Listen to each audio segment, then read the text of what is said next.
बच्चों, मैं हूं आकाश रजक और आज इस वीडियो में आप सीखने वाले हैं लाइट चैप्टर का laws of reflection. Class 10th में ये चैप्टर है लॉज ऑफ रिफ्लेक्शन, एक टॉपिक है उसमें। तो लॉज ऑफ रिफ्लेक्शन में ना आपको डाउट्स रहते हैं, तो बहुत इजीली मैं आप लोगों को एक्सप्लेन करने वाला हूं। पूरा अच्छे से वीडियो को देखिए और समझिए लॉज ऑफ रिफ्लेक्शन क्या होता है। अगर आप क्लास 8 में पढ़ते हैं तो भी बच्चों आप इसे समझ सकते हैं, क्योंकि लॉज ऑफ रिफ्लेक्शन क्लास 8 के भी सिलेबस में है। स्कूल में टीचर ने पढ़ाया वो अलग बात है, लेकिन यहाँ पर थोड़ा अलग वे में मैं आप लोगों को बताऊंगा। देखिए लॉज ऑफ रिफ्लेक्शन, सबसे पहले यहाँ पर मैं डायग्राम बना लेता हूँ लॉज ऑफ रिफ्लेक्शन का।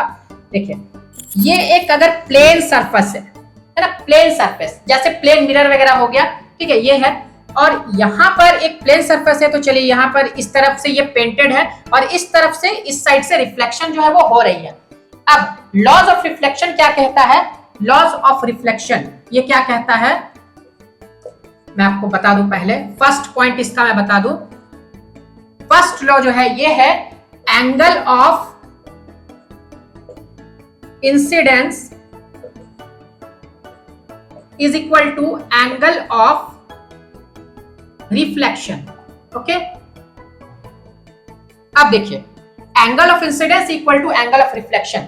होता क्या है एंगल ऑफ इंसिडेंस? यहां से एक लाइट का रे आया और इस सरफेस पे टकराया, और टकराने के बाद वो रिफ्लेक्ट तो करेगा ही। आपने आईना वगैरह तो चमकाया ही होगा, अभी जैसे मिरर लेकर के लोग खेलते हैं ना, आप लोग खेलते होंगे मिरर लेकर के ऐसे चमकाते रहते होंगे, तो वो जो है वो रिफ्लेक्ट करता है ना। तो यहां से एक रे आया और आ करके इस तरीके से यहाँ पर वो टकराया और रिफ्लेक्ट किया, ऐसे वो बाउंस बैक किया, ठीक है।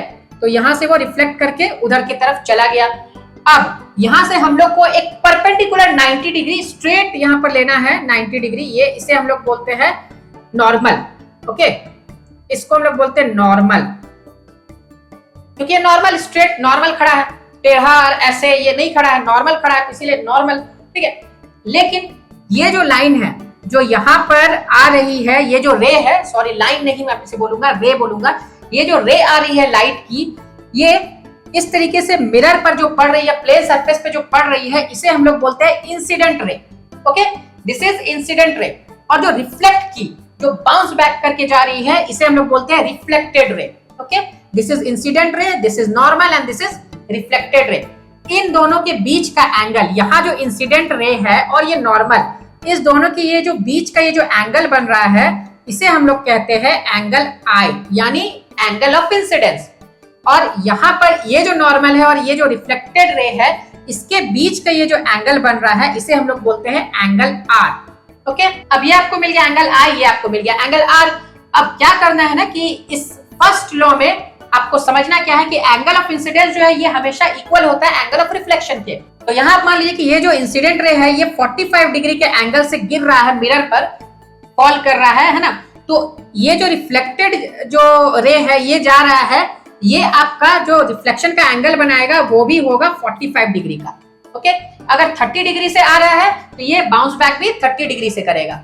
अगर 60 डिग्री से आ रहा है तो ये बाउंस बैक भी 60 डिग्री से करेगा। यानी जितने एंगल से गिर रहा है उतने ही एंगल से वो रिफ्लेक्ट बैक भी करेगा।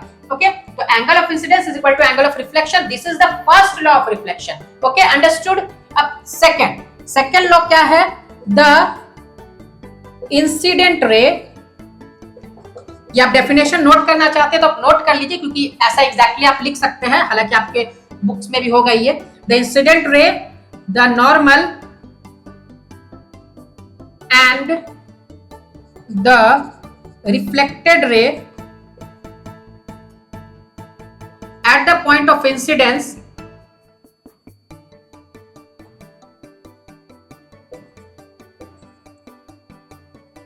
all lie in the